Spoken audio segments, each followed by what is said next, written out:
Private मंडी बनाकर शोषण करेंगे और क्या करेंगे। धान पिछली साल 1500 में बिको और इस साल 1000-1100 बिक रहा हो। मंडी में तो बस वही 1000, 1100, 1150, इससे ऊपर कोई लेने वाला ही नहीं। उस रेट में बिक दे जो गवर्नमेंट ने कटा हुआ, कोई प्रॉब्लम नहीं। जब नहीं बिकेगी फिर प्रॉब्लम तो है ही है। एमएसपी की बात तो सरकार कर रही है, एमएसपी दे कौन रहा है।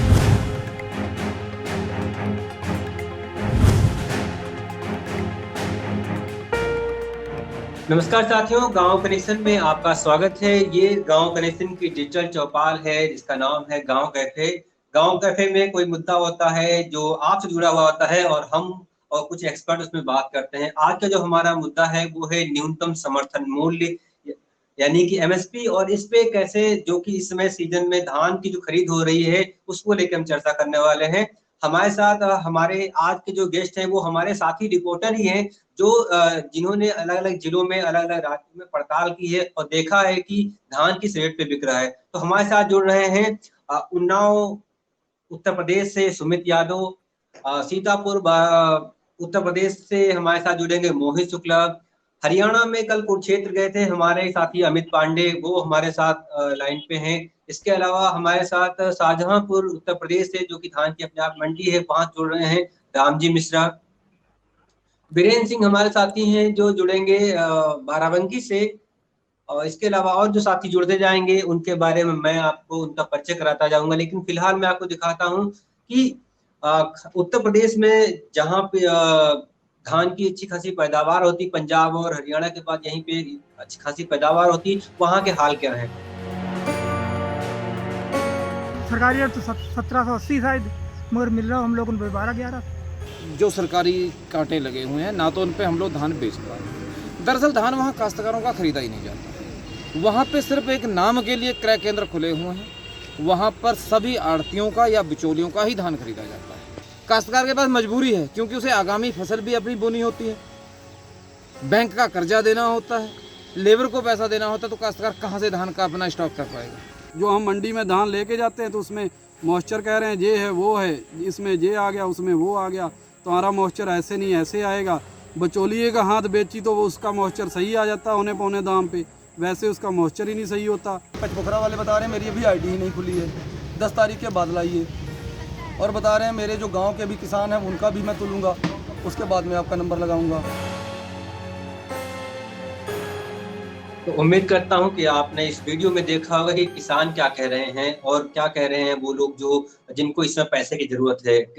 कई राज्यों के किसानों से जब हमारे साथियों ने बात की तो उन्होंने कहा कि उनको इस वक्त पैसे की जरूरत है। अगर सरकारी रेट 1888 1868 रुपए है, अगर उनको 1600 रुपए, उनको 1700 रुपए मिले तो उनको इसमें अपना सामान बेचने में, अपना धान बेचने में कोई हर्ज नहीं। लेकिन बदकिस्मती ये है कि उनको बेचना पड़ रहा है 1000, 1100, मैक्सिमम 1200। ऐसा कोई राजनीतिक किसान हमें नहीं मिला जिसने कहा हो कि मैंने अपना धान जो है 1300 रुपए कुंटल बेचा, यानी कि हर कुंटल पे 8 से 900 रुपए का जो इनको नुकसान हो रहा है। ओएसीडी की एक रिपोर्ट है जो 2000 से लेकर 2017 के बीच थी, वो कह रही थी कि किसानों का न्यूनतम समर्थन मूल्य न मिल पाने के कारण उनका 45 लाख करोड़ रुपए का नुकसान हो रहा है।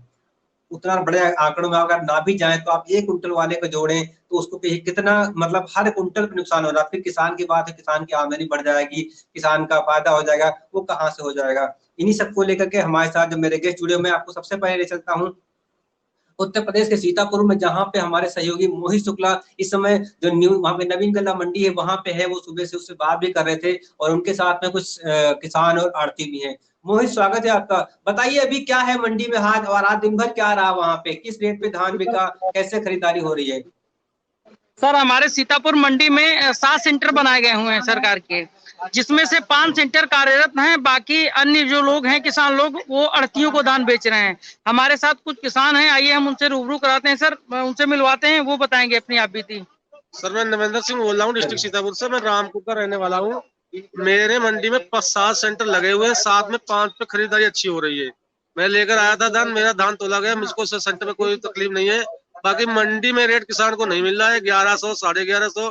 और जो जैसे मोदी जी ने एक लगाई है एमपीएस, उसमें से मंडी को 1600-1700 का रेट किसान को मिल जाए तो किसान थोड़ा उजागर हो जाएगा। आप बता रहे हैं जैसे आज जूनी की जाएगी, ये किया जाएगा, उसमें किसान जिस हिसाब से धान बेच रहा है मंडी में 1100, 1150, 11.25, आड़त पे बिक रहा है, उस पे किसान का कोई भला नहीं हो रहा है। जिसे जो किसान बहुत उजागर हैं वो लोग तोला लेते हैं, बाकी जो छोटे किसान हमारे जैसे बेचारे वो रह जाते हैं तोलाने के लिए, उनको बहुत घाटा होता है। एक बात बताइए मुझे आप, अगर किसी किसान को 1100 रुपए का रेट मिला, तो जिस हिसाब से पिछले साल की लागत, जो डीजल की लागत थी, जो यूरिया की पैसे बड़ी किल्लत थी, जिस तरह मजदूरी बढ़ी थी, क्या उनको कुछ आमदनी होगी? उनको कुछ आमदनी सर नहीं होगी। 7 साल 8 साल पहले 1200 रुपए रेट था मंडी का, वही 7-8 साल पुराना रेट वापस आ गया। तब डीजल था 52-53 रुपए में, इस वक्त 73 रुपए में डीजल है। यूरिया भी महंगी है, डीएपी भी महंगी, उसमें क्या बचेगा किसान को? कुछ नहीं बचेगा। किसान तो इसमें यानी कि एक छोटे से किसानों जो धड़ा है उनका तो सरकारी खरीद केंद्रों पर जा रहा है, लेकिन बहुत सारे किसान जो खुले मंडियों में बेचने को मजबूर है, जो आड़तियों को, व्यापारियों को बेचने को मजबूर है। 80 से 85% किसान है, 80 से 85% किसान जो है, जो मंडी में धान गेहूं बेचने के लिए मजबूर होता है। किसान ग्रीन कार्ड बनवाता है, उधार खाद उठाता है, डीजल लाता है, वो तो पैसा देना होता है किसान को। और यहाँ सेंटर पर जैसे किसी का बिकता, किसी का नहीं बिकता है। जो सक्षम किसान है वही बेच पाते हैं, जो छोटे किसान है वो बिचौलियों के बीच के हो जाते हैं। इसीलिए 1100-1200 रुपए कोई रेट थोड़ा धान का मंडी में। मंडी में कम से कम जैसे लेवी पे 1868 रुपए, 1888 रुपए लेवी पे चलता है सेंटर पे, तो कम से कम 1700, 1650 रुपए रेट गवर्नमेंट अगर फिक्स करे मंडी में, तो किसानों का कुछ भला हो। मैं और आगे बढ़ता हूँ और आपको उत्तर प्रदेश के शाहजहांपुर लेके चलता हूँ। शाहजहांपुर तो बहुत बड़ी मंडी है, उसके आसपास हमारे सहयोगी राम जी मिश्रा मौजूद हैं। राम ने कल भी कुछ लोगों की बात की थी और आज उनके साथ कुछ किसान वो खुद मौजूद हैं। राम, मुझे ये बताओ, अभी जो शाहजहांपुर है वहां पे जो धान का रेट है सरकारी केंद्र पे क्या चल रहा है, और बाहर जो व्यापारियों को बेच रहे हैं वो क्या चल रहा है, क्या भाव है उनका? सर, सबसे बड़ी चीज ये है कि आपने खुद देखा है, आप रात रात किसानों के साथ में रुके हैं। किसान साल भर मेहनत करता है और वो सोचता है कि अब उसकी फसल पैदा हुई है, उसने अन्न पैदा किया है, अब उसका घर का भी खर्चा चलेगा और आगामी फसल की भी वो तैयारी कर पाएगा।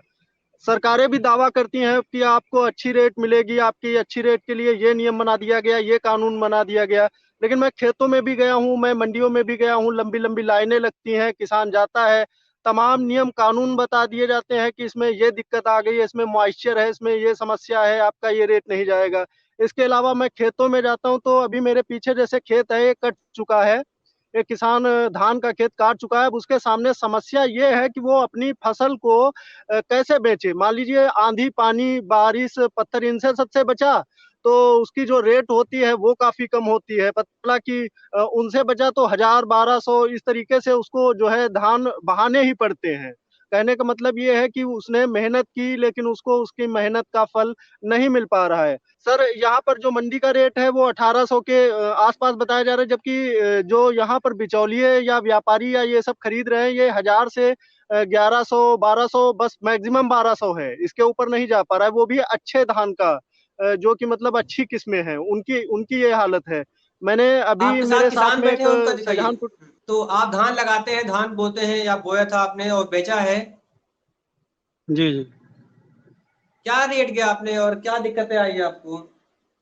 देखिए, रेट आज मेरा धान आज ही कटा है और आज कटने के बाद जब हमने धान मंडी पे ले जाकर दिखाया, जहाँ पर तौल केंद्र है, वहाँ पर सरकारी केंद्र है, वहाँ पर दिखाया जाए तो उन्होंने बता दिया कि मॉइस्चर बहुत है, इसमें मॉइस्चर ज़्यादा होने की वजह से उन्होंने कहा कि हम इसको अभी नहीं ले पाएंगे। तो हमने उनसे कहा कि मॉइस्चर कितना ज़्यादा है, तो बोले कि इसमें अभी करीब 5-6% मॉइस्चर ज़्यादा है आपका, इसलिए हम नहीं ले पाएंगे। अब हमारे पास समस्या ये है कि या तो हम उस धान को ले जाकर जो आड़ती हैं या जो बाहरी व्यापारी हैं, जो हमारे यहाँ कल जो धान बिका था वो 1080 रुपये में बिका था और आज का जो रेट जा रहा है, जो अभी मैंने पता किया, वो करीब 1100, 1150 में जा रहा है धान बाहर। तो अब मेरे लिए समस्या है कि जहाँ पर हम धान सुखाने की व्यवस्था कर रहे हैं वहाँ पर बंदर बहुत हैं। अगर हम उसको खुले में सुखाते हैं तो बंदरों का ऐसा आतंक है कि वो धान हमारा किसी लायक नहीं रह जाएगा। अब वो ट्राली में लदा हुआ खड़ा हुआ है और ज़्यादा दिन अगर हमने उसको 24 घंटे से ज़्यादा रखा तो वो खराब होने की समस्या भी जाएगी, क्योंकि अगर गीला धान है तो उसमें दिक्कत आती है। तो हम लोगों के लिए बहुत बड़ी समस्या है कि आज जो 1100 रुपये में या 1000 रुपये में जो धान बिक रहा है, उसको उस रेट पर अगर हम बेचते हैं तो हमारी लागत भी नहीं निकल रही है। यहाँ तक कि अगर हम सुखाने जाते हैं तो ट्राली से ले जाकर हमको पहले उसका खर्चा उठाना है, फिर उसको लेबर को से उसको बिछवाना है धान को सुखाने के लिए, और जब धान सूख जाए उसको फिर से लेबर से लदवा कर फिर मंडी के लिए ले जाना है, तो इसी में कम से कम 8 से 10 हज़ार रुपये हमारा टूट जाएगा, यानी कि हम और पैसे में चला जाएगा। हमें दूसरी फसल बोनी है, मुझे आलू खरीदना था इसी फसल को बेचकर, लेकिन अब समस्या है कि हम लेट होते जा रहे हैं। हमारे आलू वाला खेत भी तैयार होने की कंडीशन में है, जो जिसको मैंने पहले सब्जी कर रखी थी उसमें आलू अब करना है।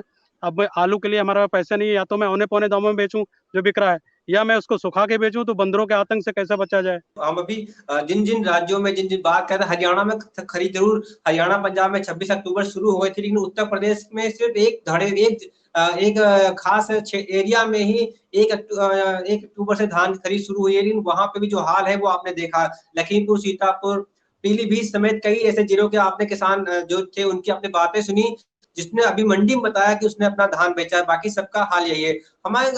और ये ऐसा भी नहीं कि हरियाणा में सब कुछ बहुत अच्छा है, हरियाणा में भी अपनी दिक्कतें हैं। हमारे सहयोगी अमित पांडे कल हरियाणा की कुरुक्षेत्र मंडी में गए थे, वहां पे उन्होंने क्या देखा वो मैं बताएंगे। अमित, तो हरियाणा आप गए थे कल, आपने क्या देखा वहां पे? कल हरियाणा के जो कुरुक्षेत्र में पिपली मंडी है वहां पे मैं पहुंचा, तो वहां पे मैंने कई किसानों से बात की। तो आपको जैसे पता है कि जो कृषि कानून की वजह से यहाँ पे बहुत ज्यादा प्रोटेस्ट हो रहा है, तो इस वजह से सरकार इस बार थोड़ी मेहरबान है यहाँ के किसानों पर। और जैसे कि आपने भी बताया कि अमूमन 28 सितंबर से जो है वो खेती का जो बिक्री है वो शुरू होती है, जिसे इस बार 26 सितंबर से ही शुरू कर दिया गया था। और साथ के साथ जो इस बार एमएसपी है वो इन किसानों को उचित दाम पे मिल रही है, जितने भी किसानों से मैंने बात की। क्योंकि आपको पता है कि अगर इस समय जो सबसे बड़ा सवाल है किसानों के दिमाग में वो एमएसपी के खत्म होने का है। किस प्रकार सिरसा में किसानों ने विरोध किया दुष्यंत चौटाला के घर के बाहर घेराव करने की, तो ये और भी बड़े पैमाने पे हो जाएगा और विपक्ष को एक अच्छा मौका मिलेगा बुलाने के लिए। तो जैसे कि यहाँ पे अगर आप बताएं, जैसे आपने यूपी बिहार के जो कुछ किसानों से बात की, तो ये यूपी बिहार के किसान भी यहाँ पे एक समस्या का जो है कारण बन रहे हैं किसानों के लिए। क्योंकि आप देखिए, जो मैंने बात की यहाँ हरियाणा में जो एमएसपी का जो मूल है वो बेसिकली 1888 जो अच्छी ए ग्रेड की जो जीरी है, जीरी बोला जाता है हरियाणा में धान, हाँ, और 1868 जो है वो कॉमन जो जीरी है उसका एमएसपी है। और जिस प्रकार यूपी और बिहार में ये एमएसपी बहुत कम है, बिहार में तो एपीएमसी मंडी है ही नहीं, तो यूपी में जो अभी हाल ही में ये खबर अभी आई थी कि हरियाणा में मनोहर लाल खट्टर ने भी जो यूपी के कुछ जो धान बेचने किसान आए थे उनको बॉर्डर पे रोका गया। यहाँ पे भी हमने किसानों से बात की, तो किसानों ने यही कहा कि जो यूपी बिहार से जब आता है व्यक्ति किसान अपनी धान बेचने, तो उस वजह से उनके जो राज्य के जो किसान हैं उनको खासा भारी नुकसान झेलना पड़ता है। क्योंकि वो औने पौने दाम पे जो 1888 जो एमएसपी है उससे कम पे वो बेच के जाते हैं, क्योंकि उन्हें भी अपने फायदे की होती है। तो ऐसे में फिर जो पंजाब और हरियाणा का, मैं हरियाणा की बात करता हूँ, तो हरियाणा किसान को भी कम दाम पे वो बेचना पड़ता है या फिर वो पूरी तरीके से नहीं बेच पाता। और इसी के साथ जो पिछले 10 दिनों की जो खरीद हुई है, ये जो सरकारी आंकड़ा है, करीबन 11 लाख टन की जो है खरीद की है जीरी की उन्होंने एमएसपी पे सरकार ने, जिसका करीबन कीमत लगाई जाए तो 2103.46 करोड़। और साथ के साथ जो इनका टारगेट है 44 लाख टन जो धान है वो लेने का। लेकिन पर ये सब सारी चीजें जो हो रही है, अगर ये 3 कृषि बिल नहीं होते तब देखने में थोड़ा सा समझ में आता है कि क्या सच में सरकार को किसान की फिक्र है या फिर महज ये एक राजनीति, अपनी जो सरकार है उसको एक क्या कह सकते हैं कि काउंटर करने के लिए विपक्ष का ये चीज हो रही है। समर्थन मूल्य ये गवर्नमेंट इसको बंद कर देगी, अपने जो इनके सरमाएदार उनको खरीदेगी कम रेट में। गवर्नमेंट का जो रेट समर्थन मूल्य उसमें नहीं खरीदते। आज भी मंडी में 30-40 रुपए कम खरीद रहे हैं। सरकार कैसे ले लेगी जीरी? सरकार कहाँ भी स्टॉक कर ले, जीरी गिल्ली होगी, कोई खरीदने वाला नहीं, डायरेक्ट ये लेंगे। सरकार के आदमी सेलर लगा देगा, गिल्ली है गलत वाला में लेंदा नहीं। इनकी नीतियाँ ही गलत हैं सरकार की। यूपी में जो कि इतना बड़ा प्रदेश है जहाँ पे एक तो धान खरीदी देर से हुई है, और यहाँ अगर हम कहें कि प्रदर्शन उस तरह से नहीं हुए, किसान उस तरह से सड़क पे नहीं आए, तो यहाँ का वो हाल ये भी है कि देखिए किस तरह से हो रहा है। किसान अब सरकार कहेगी हम तो खरीदेंगे, हमने खरीदने का ऐलान कर दिया है, हम लंबे समय खरीदेंगे, लेकिन वो कब? जब पैसे की उनको जरूरत आ जाए। उनको आलू बोना है, उनको सब्जी लगानी है, उनको अपने मजदूर का पैसा देना है, जैसा बाकी किसान बता रहे थे, और किसी कुछ और काम करना है, तो पैसे की जरूरत है उसको आज है। कल अगर वो रेट मिला भी तो क्या वो धान रखा रहेगा? या फिर वो प्राइवेट व्यापारियों को बेच देगा। और प्राइवेट में क्या हो रहा है कि अगर आप इस साइड में निकले, सीतापुर, बाराबंकी, और गोंडा, महाराज की तरफ निकलेंगे तो आपको जगह जगह छोटे छोटे ट्रेडर्स जो है धान खरीद करते नजर आएंगे। ये व्यापारी है जो धान खरीदते हैं, इनका धान कहाँ जाता है ये खुद वो जानते होंगे। हालांकि वो कहते हैं चीनी मतलब मिल है उनको जाता है, लेकिन बहुत सारे लोग बताते हैं कि यही धान भी पंजाब, हरियाणा पहुंच जाता है। हमारे एक साथी है वीरेंद्र, जो कि इस समय एक ऐसे ही सेंटर के बाहर है, वो बताएंगे कि वहां पे आज का रेट क्या है और किस तरह से किसान आ रहे हैं। क्या आसपास कोई सरकारी खरीद शुरू हुई है, नहीं हुई है? सर आज मैं एक सेंटर पर हूँ और यहाँ पर धान का जो रेट है वो 1000 से लेकर 1300 तक है। और सर सबसे बड़ी चीज़ ये है कि यहाँ पर बहुत से किसान संगठन हमेशा लगातार मांग करते रहे हैं कि जो भी सरकारी क्रय केंद्र हों उन्हें फसल तैयार होने जब तैयार हो तब खोल दिए जाएं। लेकिन अभी हमारी बात हुई जो विपणन अधिकारी हैं उन्होंने कहा कि 15 अक्टूबर से यहाँ पर सेंटर खोले जाएंगे और बाराबंकी में 60 सेंटरों पर सरकारी क्रय केंद्रों पर खरीद होगी। लेकिन अभी तक एक भी सेंटर चालू नहीं हुआ है। प्राइवेट लोग धान की खरीद कर रहे हैं 800 900 से लेकर 1300 तक है। सर हमारी जब किसानों से बात हुई तब वो लोग बता रहे हैं कि इस वक्त सर जो किसान है वो मंडी लेबर, इसमें मंडी लेबर 500 रुपया है। 3 आदमी लगभग लगते हैं 1 बीघा खेत को तैयार मतलब धान को तैयार करने में। 1500 रुपया उनका इस तरह से निकल जाता है। अगर आप देखो तो 3 कुंटल से 4 कुंटल तक अमूमन पैदावार होती है। तो इस तरह सर धान में उनकी लागत नहीं निकल पा रही है। सर कंपाइन का धान जो कंपाइन से कटाया जाता है उसका रेट तो और बहुत गिरा होता है। सर 800 रुपये से 900 रुपया तक बिक रहा है कंपाइन का कटा हुआ। सूखा धान यहाँ पर 1200 से 1300 का है। लोगों का सर इस समय धान की खेती से बिल्कुल मन उठ चुका है। एमएसपी का क्या फायदा जब एमएसपी जो छोटे किसान हैं जो एक गांव की कहावत है ना कि गांव में कहते हैं ना कि हसिया तोड़ के खुरपा बनवाना। एक फसल जब तैयार होती है तो दूसरी उसी को बेचकर दूसरी फसल की तैयारी करता है किसान। लेकिन जब सेंटर देर से खुलेंगे तो उन्हें मजबूरन औने पौने दामों पर बेचना पड़ता है। कम से कम मेरे पास 15 एकड़ धान है जिसमें आधा धान कट चुका है और औने पौने दाम बेचा है। कोई 1100 में किसी को दिया है मिलर को, किसी को 1200 में दिया है।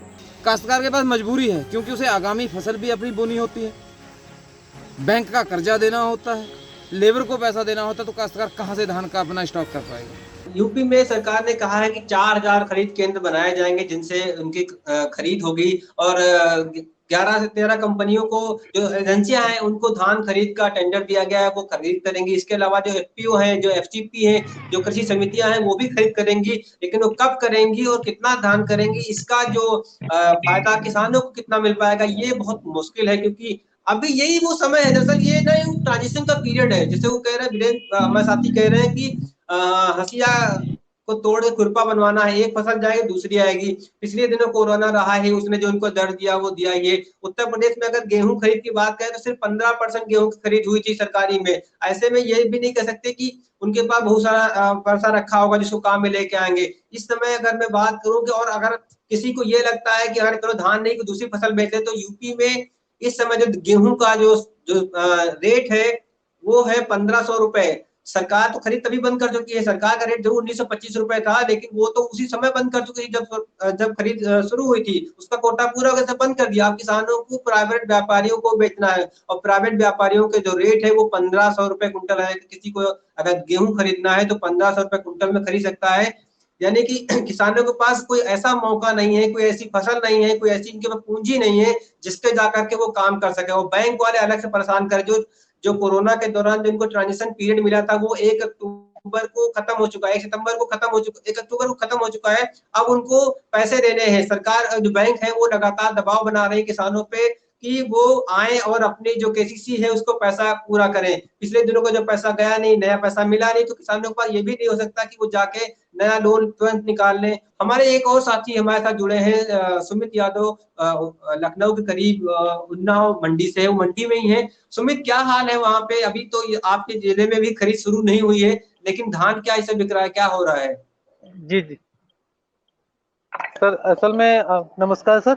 असल में उन्नाव में अभी पूरी तरीके से धान तैयार नहीं हो पाया है बिकने के लिए, लेकिन जो भी स्थितियां, जो भी थोड़ा बहुत धान तैयार है वो प्राइवेट व्यापारियों को बिक रहा है। तो प्राइवेट व्यापारी 1300 से लेकर के भाई 1200-1300 के आसपास खरीद रहे हैं उसको।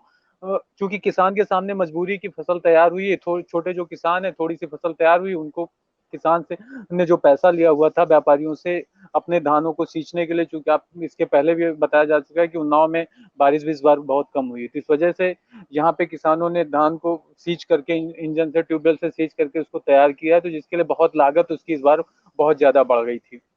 तो ये स्थितियां रही। और आंकड़ों की बात करें तो उन्नाव में इस बार शासन ने 30 केंद्रों की स्वीकृति दी हुई है जहां पर धान खरीदे जाने हैं। तो उन 30 केंद्रों के लिए भी हमारी विभागीय अधिकारी जो थे उनसे बात हुई थी, तो उन्होंने बताया कि 30 केंद्रों में धान खरीद होनी, पिछली बार 1 नवंबर से लेकर के 28 फरवरी तक धान खरीद होती थी, लेकिन इस बार क्या है कि 15 अक्टूबर से अधिकृत तौर पर धान खरीदे जाएंगे केंद्रों पर, जिसकी तैयारियां सुचारू रूप से शुरू कर दी गई हैं।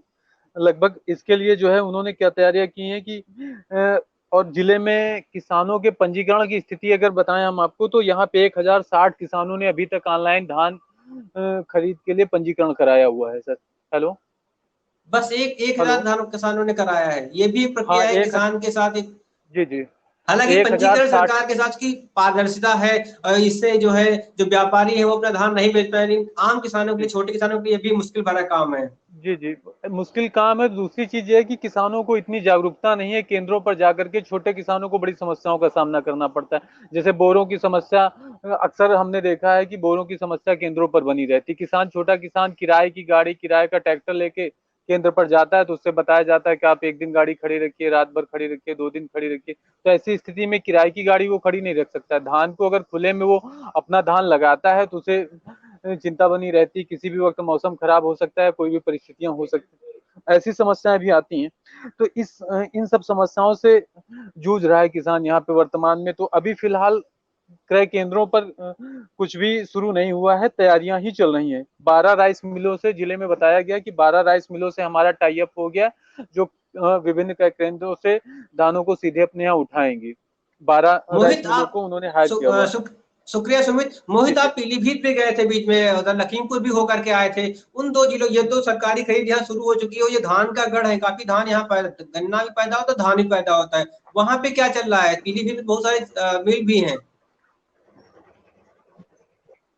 सर जैसे कि आपने कहा कि पीलीभीत और लखीमपुर को धान का गढ़ माना जाता है, तो सर लखीमपुर के कुछ किसानों ने बताया कि यहाँ पे जो गांव में जो सेंटर बने हुए हैं, जो ब्लॉक स्तर पे सेंटर बनाए गए हैं, वो चल नहीं रहे हैं। और सबसे ज्यादा सर यहाँ पे होता क्या है कि वही किसान धान बेचते हैं, वही किसान गन्ना बेचते हैं, वही जो किसान हैं अगले वर्ष गेहूं बेचते हैं। तो सर सबसे बड़ी पारदर्शिता सरकार ने तो बहुत अच्छी की है ऑनलाइन पंजीकरण की, लेकिन इस ऑनलाइन पंजीकरण का कोई क्रॉस चेकिंग नहीं होती है कि आखिर भाई जिन लोगों के पास गन्ने का सर्वे है, जिन लोगों के पास गेहूं होता है, धान होता है, वो तीनों फसलें एक साथ कैसे लेते हैं। क्योंकि सर सबसे बड़ा सवाल है कि गन्ने की फसल 1 साल की होती है और उसी 1 साल के अंदर 2 फसलें ही कैसे ले लेते हैं सर। तो वहाँ के किसानों का कहना है कि हम जो लोग हैं छोटे किसान, हमारा गेहूं तुला नहीं जाता, धान तुला नहीं जाता है, लेकिन जो बीच के बिचौलिए हैं, दलाल हैं, वो गन्ना भी बेचते हैं, गेहूं भी बेचते हैं, धान भी बेचते हैं सर। ये बहुत महत्वपूर्ण सवाल है, बहुत महत्वपूर्ण मुद्दा उठाया है हमारे मोहित ने, सहयोगी मोहित ने। क्योंकि आप अगर जो कोई अगर अधिकारी, कोई उच्च जो लोग हैं, जो नीति निर्माता, उन तक हमारी बात पहुंच पा रही हो, ये तो देख पा रहे हो या किसी माध्यम से देख पाए, तो वो समझे कि क्या कहना चाह रहे हैं। कि एक आदमी धान भी लगाता है उसी खेत में वो गेहूं बोता है, उसी खेत में वो आकर के गन्ना भी बेच लेता है। अगर गन्ना 1 साल का बोया तो उसने फिर धान कहाँ से पैदा कर लिया, लेकिन क्योंकि उसको परिचय वाला है, क्योंकि वो नेट सेवी है, क्योंकि वो इंटरनेट की भाषा जानता है, क्योंकि वो ट्विटर पे है, क्योंकि वो समझता है कि कैसे लेन देन करके सेटिंग होती है, तो वो फिर वही उसी खेत का जो उगाया हुआ धान वो वहां बेच देता है। और करता शायद ये होगा कि जैसे बहुत सारे किसान बताते थे कि जो छोटे किसान हैं वो रह जाते हैं और बड़े किसान अपनी जो है बातें अपना धान बेचते रहते हैं। ये धान वो कहाँ से लाया, कौन किस खेत में पैदा होता है, इस पे कोई इसकी कोई पड़ताल करने वाला नहीं। तो जो ऑनलाइन की प्रक्रिया शुरू हुई है, सरकार को इस तरफ भी ध्यान देना चाहिए कि किस किसान के पास कितनी जमीन है, उसमें कौन सी फसल उगा रहा है, ताकि जो आम लोग हैं, जो मौलिक किसान हैं, उनको कम से कम उसका फायदा मिल सके। बाकी जो बड़े किसान हैं, जो बनावटी किसान हैं, वो उसका फायदा ना उठा लें। यही मोहित, तो फिर क्या इस पे आपने सेंटर में बात की थी, उन लोगों ने क्या कहा? तो सर हमने इसमें जो बात की तो वहाँ के लोगों ने कहा कि जब तक सरकार कुछ ऐसा मर्जर नहीं करेगी कि जैसे गन्ने का सर्वे है उसको धान से जोड़ा जाए, क्योंकि जिसका गन्ने का रकबा पड़ा हुआ है उस घाटे का धान में रजिस्ट्रेशन न होने पाए, गेहूं में उसका रजिस्ट्रेशन न होने पाए, जब तक कोई सरकार ऐसी मूलभूत सुविधाएं नहीं करेगी, कोई स्ट्रेटेजी नहीं बनाएगी, तब तक सर जो छोटे आम किसान हैं, जो बीघा 2 बीघा 10 बीघे वाले हैं, वो लोग एमएसपी का लाभ नहीं ले पाएंगे। राम, आपके यहाँ क्या सीन है? क्या आपके यहाँ भी ऐसा ही हो रहा है कि जो बड़े किसान हैं, जो लोग बेचते हैं या जिनकी वहां पे थोड़ा बहुत पहुंच है सेंटरों तक, वो बेचते रहते हैं, छोटे किसान रह जाते हैं? देखिए सर, बहुत अच्छी बात कही हमारे साथी मोहित ने। सबसे बड़ी चीज ये है कि जो नियम कानून बनाए जाते हैं, बनाए तो सुविधा के लिए जाते हैं, लेकिन उसमें जो है उसकी आड़ लेकर जो सही व्यक्ति होता है वो उसका लाभ नहीं ले पाता है, हमेशा उसका दुरुपयोग होता है। यहाँ भी वैसी ही स्थिति है। जैसे कि मैं कल तिलहर तहसील में था, आज जलालाबाद में हूँ, यहाँ पर भी वही चीजें चल रही हैं हर जगह पे। 1888 अगर सरकार ने मूल्य तय किया है तो किसान कहते भैया 100, 50, 200 कम हो जाए कोई बात नहीं, लेकिन यहाँ पर तो पता चला कि 1000 रुपए रेट जा रही है। मतलब खुलेआम इस तरीके से। और जो ऐसा नहीं है, वहां तक धान पहुंचता है, लेकिन किसानों का जो है, किसान जो पैदा कर रहा है उसको तकलीफें आ रही हैं, उसकी कहीं पर वो सुनवाई नहीं हो रही है। हमारे भी जो इस शो को चला रहे हैं देवेंद्र, मैं उनसे कहूँ क्या कुछ सवाल आए हैं, क्योंकि बहुत सारे लोग सवाल पूछते रहते हैं, व्हाट्सएप पे मैसेज करते रहते हैं इस मुद्दे को लेकर के, क्योंकि हम कोशिश करते हैं कि जो सोशल मीडिया है उसके माध्यम से भी किसानों तक पहुंचा जाए, व्हाट्सएप के माध्यम से किसानों तक पहुंचा जाए और मौलिक किसानों की बात की जाए। इसलिए आज के शो में हमने किसी किसान संगठन को नहीं रखा, ताकि कोई ये ना कहे कि नहीं आप इनकी तरफ से बात कहता, आप उनकी तरफ से बात कहे। तो हमारे खुद के रिपोर्टर है, हमारे साथी, मैं 2 दिन से मैं खुद फील्ड में था, और जो मैंने देखा वो, हाँ जी अरविंद जी, एक बड़ा सवाल हमारे पास कई किसानों की तरफ से आया हुआ था कि जैसे सरकारी कृषि रक्षा इकाई है, सरकारी क्रय समितियां हैं, यहाँ से कुछ हाइब्रिड बीज उपलब्ध कराए जाते हैं किसानों को बेड़ बोने के समय।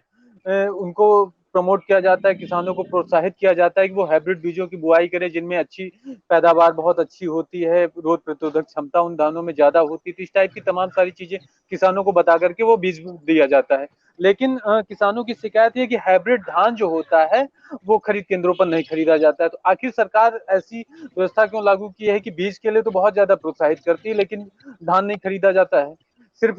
जबकि हमने उन्नाव की जो स्थिति है, यहाँ पे गंगा, कावेरी है, दामिनी है, इन्हीं 2-3 वैरायटियों को ज्यादा मोस्टली क्रय केंद्रों पर खरीदा जाता है। इसके अलावा जो भी धान होते हैं, हाइब्रिड धान बिल्कुल नहीं खरीदे जाते हैं, पतले धान बिल्कुल नहीं खरीदे जाते। तो वो लोग कह रहे थे कि उनका मुख्य सवाल था कि हाइब्रिड बीजों को सरकार की तरफ से वो बीज किसानों को उपलब्ध कराए जाते हैं, उनकी बड़ी गुणवत्ता बताई जाती है, लेकिन उनको खरीदा क्यों नहीं जाता है आखिर केंद्रों पर? उसको हम बेचने कहाँ जाए? पिछले साल हमारे साथी जो है मिथिलेश दुबे ने इस पे खबर भी लिखी थी कि अगर सरकार ने बीज दिया है, अगर सरकार ने कहा कि ये बीज बो, तो फिर खरीद क्यों नहीं हो रही है? और इतना ही नहीं, हमारे यूपी पे वो एक मोटा धान भी है जो कि खरीद नहीं होती है। और ये तो बहुत गंभीर मुद्दा है कि अगर सरकार ने बीज दिया है, सरकारी केंद्र से बीज मिला है, बाद में उसकी खरीदी को नहीं कर रही है अपने नियम कानूनों में, तो फिर किसान कहाँ जाएगा, फिर किसकी बात सुनेगा? शाहजहांपुर किसान है, वो कुछ कहना चाह रहे थे, उन तक पहुंचते हैं। हाँ राम, बात कर रही है। अरविंद जी, मैं अभी जब बात हो रही थी कि छोटे किसान को मौका नहीं मिलता है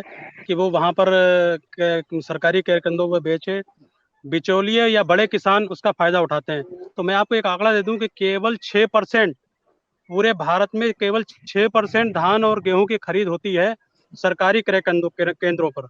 तो लगभग 94% किसान, जिसमें छोटे भी हैं बड़े भी हैं, वो सरकारी केंद्रों पर नहीं बेच पाते। तो दूसरा ये कि ये सिस्टम जितना भी करप्ट है वो सरकार की वजह से, वो दलालों की वजह से करप्ट नहीं है। अगर सरकार बाकी में चाहती है, किसानों का हित चाहती है, तो सबसे पहले तो एमएसपी लागू करती कि आप चाहे प्राइवेट में खरीदें चाहे सरकारी में खरीदें, आपका 1800 में या 1600 में या 1700 से नीचे धान नहीं बिकेगा। 2000 से नीचे आपका गेहूं नहीं बिकेगा। लेकिन पता चला कि आप धान की बात छोड़िए, गेहूं भी हमारे यहाँ 1500 रुपये, 1400 रुपये और मैक्सिमम 1600 रुपये में बिक रहा है।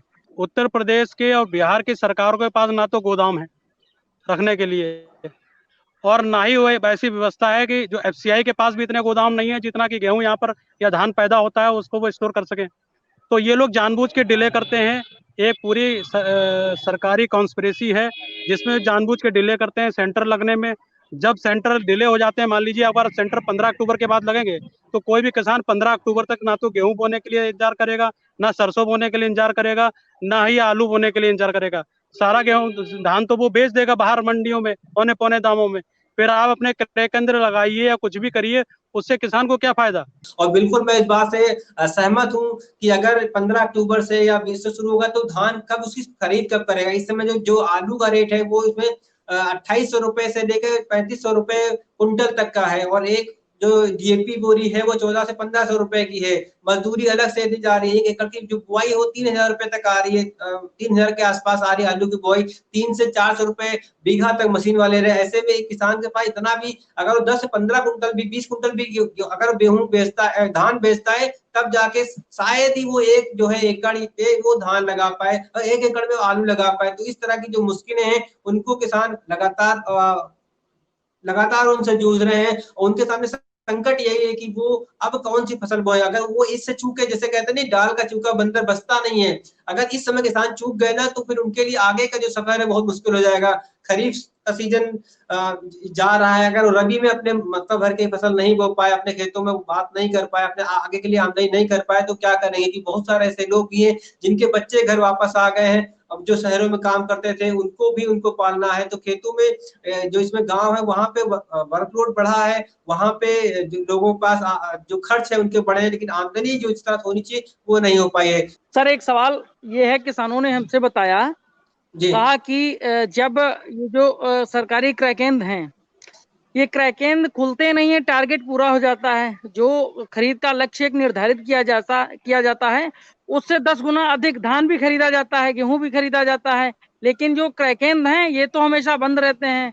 तो वहीं ऐसे में सीतापुर के मंडी के एक हमारे MI थे, तो उन्होंने बताया कि कहा कि जो क्रय केंद्र बनाए गए हैं मंडियों में ये तो खरीद करते हैं, लेकिन अगर इनके साथ साथ में ग्रामीण अंचलों में ये जो क्रय केंद्र बनाए गए हैं जिन्होंने बैनर पोस्टर नहीं लगाया है, अगर ये बैनर पोस्टर लगा लें और वहां पे खरीद कर दें तो बिचौलिया कितना भी हावी हो जाए फिर भी किसानों का 20 से 30% धान जो है वो तुल जाएगा वहां पे। साथियों, बात आज के जो मुद्दा हमारा था वो था यही था कि कैसे जो है सरकार के जो रेट है, जो सरकारी जो भाव है, जो 1800-1900 के आसपास 1888 रुपए पर कुंटल का एक अच्छा रेट कहा जाएगा। मतलब अगर चीटू के नाम उसको छोड़ देते हैं कि कितना लागत आ रही, तो ये फिर भी अच्छा रेट, किसान इस पे संतुष्ट है। लेकिन अभी हालात देखिए, उनको तो किसान संगठन मांग कर रहे थे कि लागत पे 1.5 गुना दिया जाए, 1.5 गुना सरकार ने कहा भी 1.5 गुना हमने कीमत देते, लेकिन हुआ क्या है कि वो तो आधा हो गया इस रेट में। तो अगर किसान बेचेगा तो उसको जो डीजल का जो पैसा है वो ना निकले। तो और हमारी कोशिश जारी रहेगी साथियों कि हम इस तरह के मुद्दों को लेकर के आए और आप लोगों को बताएं कि जमीन पे क्या हो रहा है, किस तरह से चीजें चल रही हैं, कैसे वहां पे खरीद हो रही है, कैसे किसान किन मुश्किलों का सामना करना पड़ रहा है, किसानों को करना पड़ रहा है। अभी का जो सीजन है उसमें किसान आलू बो रहा है, सरसों बो रहा है, गेहूं की तैयारी कर रहा है, उसको खाद इकट्ठा करनी है, लेकिन किसान के हाथ खाली हैं, उसके पास पैसा नहीं है। यही मजबूर है कि वो जो अपने जो उसकी जो फसल है वो उसको औने पौने कीमतों पर बेचने को मजबूर है।